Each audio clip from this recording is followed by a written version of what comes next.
So by default, when you open Adobe Media Encoder, what happens is that certain memory is allocated for the application. If you want to go ahead and then reduce out the memory uses from the application, or if you want to increase it, then all you need to do is go to the edit menu and then go to preferences. So over here, you can go around over here onto memory, and here you can see that right now the RAM reserved for other application is 3 GB. And the one available for Adobe application is 13 GB right here.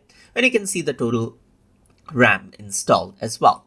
Let's say, for example, if you want to free up more RAM for other applications, you can type in 6, let's say, for example, then 10 will be allocated for this particular application. Press OK, and then Adobe Media Encoder and other Adobe application won't use more than 10 gigabytes right here. You can go ahead and change that out whenever you like.